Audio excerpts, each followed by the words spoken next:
Oh my god. It's like first grade all over again. You're the shiny new toy.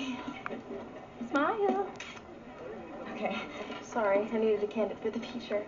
You guys have absolutely zero idea how much this actually means to me. It kind of shows up terrible on camera, but in person, it's actually one of the greatest things I think I own. In one of my previous videos, I remember I specifically talked about wanting a CRT TV, and I initially really wanted a way bigger one so that I could replace this flat screen TV with it, but I settled on getting a really tiny 9-inch one. I have actually just grown to love. The exposure looks kind of crazy, it only kind of looks normal if I get close to the screen. But I think it looks great, and I also think that this is an absolutely perfect spot to put this little TV, and because it's on top of all of my DVDs and VHS tapes.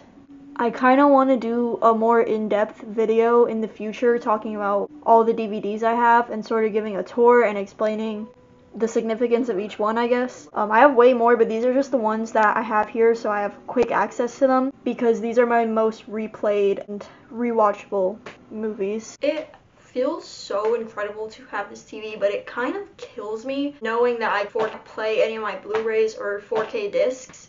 For example, I have Nosferatu on DVD. How insane of a movie. Like, I remember watching this the day it came out in theaters, and I was so blown away.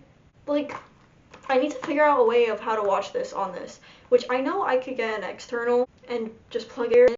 And I do have a Blu-ray player, but I don't know if I want to go through that, because I have to retrieve the Blu-ray player because it's in storage. But just how cool would it be to like play something like this on that? That 9-inch TV is meant for movies like this. Literally last night I watched Saw on that TV.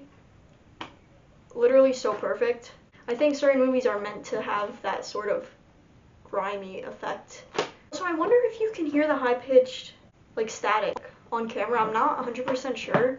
You might not be able to. I'm not sure if it picks it up, but in person you definitely can hear it. At the beginning when you first turn on the TV and that static just is the first thing that comes on, it is so ear piercing.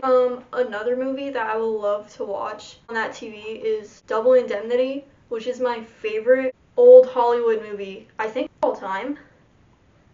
Is that crazy to say?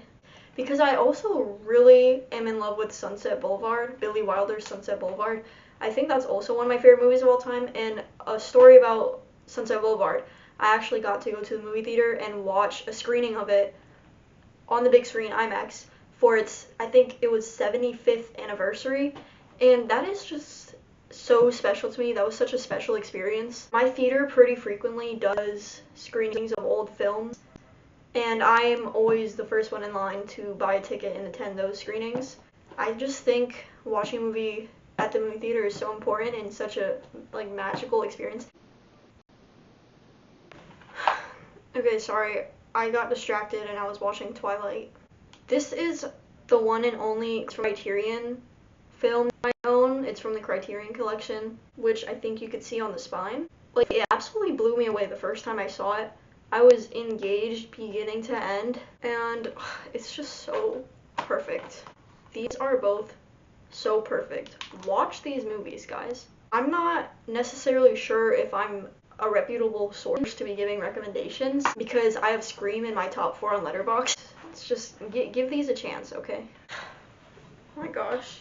Does anyone else think it's disgusting how I sit on the floor for my YouTube videos on this channel?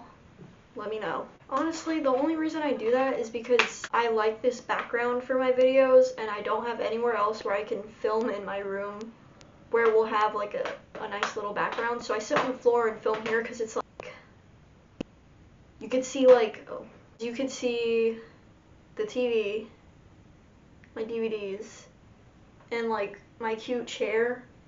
It's just a nice background, okay? I don't know. If I film from my actual desk, you will just see a blank wall behind me, and that's so boring. Another movie I wanted to recommend, another horror movie, just like Nosferatu was, Rosemary's Baby. This is also in my top 4 on Letterboxd. I truthfully think this is one of the greatest horror movies of all time. I know The director is a terrible person. It's such a shame that it's made by an awful person. But this movie is so incredibly clever, and it's actually scary. Even though this movie was made in the late 1960s, this movie still managed to genuinely install some fear in me when I first watched it.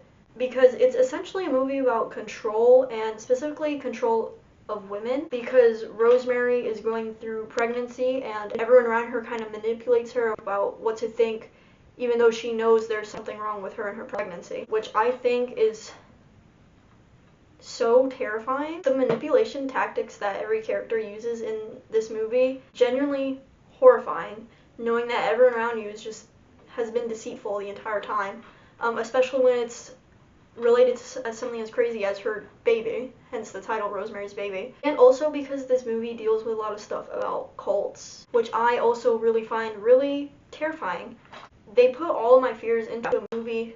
It's not really jump scare scary, it's more like, I don't know if psychological is the right word, but it's like mind games, I guess. I don't know. Definitely watch Rosemary's Baby. It's a little weird, there's some weird parts, but it's truly incredible. I've seen it so many times, and I've made my friends watch it on multiple occasions, and I think they probably think I'm weird for that, considering the topic of the movie, but, you know, I'm just trying to show people what I like.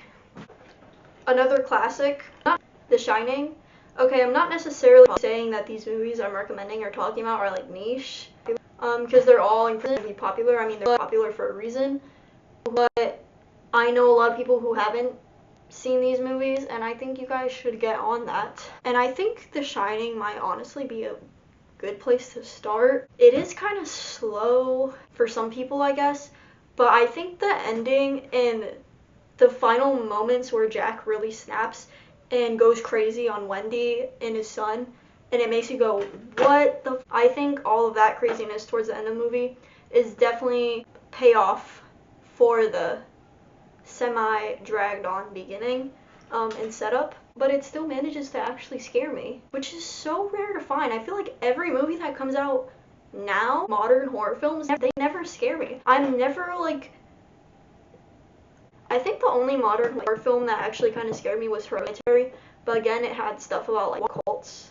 So I'm not giving movie descriptions because you could like Google it. I don't necessarily know how to put it into words that would make sense. So like look at, sorry, the camera's inverted. I never know where to put these. I never know where to put things when the camera's inverted. I know I've said this multiple times. Okay, I'm serious. Silence of the Lambs. We all know this movie. We all know it's great. It's won awards. It's so incredible and so weird and actually kind of scary. It won Best Picture in 1991. It even says so on the cover.